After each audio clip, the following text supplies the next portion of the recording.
जब भी जीवन में कठिन समय आता है, जब रास्ते बंद से लगते हैं, जब कोई साथ नहीं होता, तब हम सबसे बड़ा सवाल पूछते हैं, ऐसा मेरे साथ ही क्यों? ये सवाल जितना आम है, उतना ही गहरा भी। कष्ट किसी को पसंद नहीं, लेकिन क्या आपने कभी सोचा कि कष्ट हमें तोड़ते नहीं, बल्कि गढ़ते हैं? तो चलिए, इस वीडियो में हम विस्तार से जानते हैं, मानव जीवन में कष्ट क्यों आते हैं। 1. कष्ट आत्मा की परीक्षा है। हम जब परीक्षा में बैठते हैं तो सिर्फ हमारा ज्ञान नहीं, बल्कि धैर्य, साहस और मन की स्थिरता की भी परीक्षा होती है। ठीक वैसे ही, जीवन में जब कठिनाई आती है, तो वह हमारी आत्मा की परीक्षा होती है।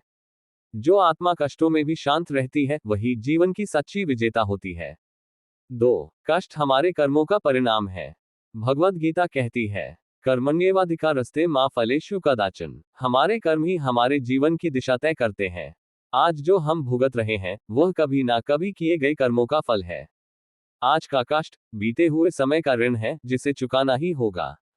3. कष्ट जीवन की असली सीख देते हैं। सुख हमें आराम देना सिखाता है, लेकिन दुख हमें समझना, सहना और सहेजना सिखाता है।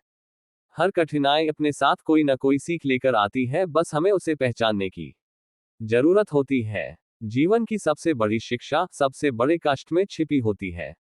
4. ईश्वर का संकेत तुम्हारे भीतर शक्ति है। जब जीवन में सब कुछ उल्टा पुल्टा लगने लगे, जब सारे दरवाजे बंद हो जाएं, तब यह ईश्वर का संकेत होता है कि अब तुम खुद को पहचानो। कष्ट हमें हमारी ताकत दिखाने का जरिया है। ईश्वर कष्ट इसलिए भेजता है ताकि तुम जान सको कि तुम कमजोर नहीं, अडिग हो। 5. कष्ट अहंकार तोड़ते हैं, नम्रता सिखाते हैं। जब जीवन में सब कुछ अच्छा चल रहा होता है, तब अक्सर हम में अहंकार आ जाता है। लेकिन जैसे ही दुख आता है, हम फिर से नीचे झुकते हैं, नम्र बनते हैं। कष्ट हमें विनम्रता का उपहार देते हैं। दुख वो औजार है जो हमारे अंदर छिपे अभिमान को तोड़कर हमें इंसान बनाता है। 6. कष्ट आत्मबोध की ओर ले जाते हैं। जब बाहर से सारे सहारे छिन जाते हैं, तब हम भीतर झांकते हैं। वहीं से आत्मबोध की यात्रा शुरू होती है। विपत्ति हमें बाहरी दुनिया से तोड़ती है, लेकिन आत्मा से जोड़ती है। जो व्यक्ति दुखों में भी ईश्वर को याद करता है, वही सच्चा ज्ञानी होता है। 7. कष्ट मार्गदर्शक होते हैं। हर दुख हमें रास्ता दिखा सकता है, अगर हम उसे समझने की कोशिश करें। कभी रिश्तों की कमी, कभी आर्थिक तंगी, कभी स्वास्थ्य की समस्या, ये सब संकेत होते हैं कि कहीं कुछ बदलना जरूरी है। दुख जीवन की दिशा नहीं बदलते, दृष्टि बदलते हैं। 8. कष्ट हमें मजबूत बनाते हैं। एक बीज को अंकुर बनने के लिए अंधेरे मिट्टी में संघर्ष करना पड़ता है।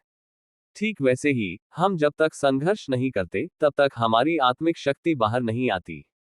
कष्ट वो पत्थर है, जिससे जीवन का हीरा तराशा जाता है। 9. कष्ट असली आनंद का महत्व बताते हैं। अगर दुख नहीं होंगे, तो सुख की कोई पहचान नहीं होगी। रात होती है, तभी तो सुबह का महत्व समझ आता है। जो दुख को समझे, वही सुख की गहराई तक पहुंच सकता है। 10. कष्ट ईश्वर की योजना का हिस्सा है।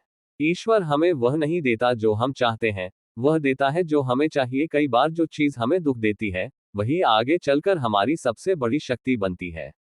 ईश्वर जो करता है, भले ना समझ आए अभी, पर अंत में वही तुम्हारे भले के लिए होता है। जीवन बदलने वाले विचार। हर इंसान को जीवन में किसी न किसी रूप में कष्ट का सामना करना पड़ता है। कष्टों से भागने की बजाय उनसे लड़ना और सीखना हमें महान बनाता है। दुख ईश्वर की ओर बढ़ने की सीढ़ी हो सकते हैं, अगर हम उन्हें उसी नजर से देखें। कष्ट से निपटने के 5 उपाय। 1. ध्यान और प्रार्थना करें, आत्मिक शक्ति बढ़ेगी। 2. अच्छे कर्म करते रहें, समय बदलता है। 3. सकारात्मक सोच रखें, सोच ही शक्ति बनती है। 4. ईश्वर में विश्वास बनाए रखें, हर रात के बाद सुबह होती है। 5. अनुभव से सीखें, हर दुख में ज्ञान छिपा होता है। कष्ट जीवन का अंत नहीं, बल्कि एक नई शुरुआत का संकेत है। जब जीवन कठिन लगे, तब घबराएं नहीं, बल्कि याद रखें, ईश्वर तुम्हारे साथ है, और हर अंधेरा एक नई सुबह से पहले आता है। अगर यह विचार आपके मन को छू गया हो, तो इसे शेयर करें ताकि किसी और का जीवन भी बदल सके। आपके जीवन में आए किसी कष्ट ने आपको क्या सिखाया? कमेंट में जरूर बताएं।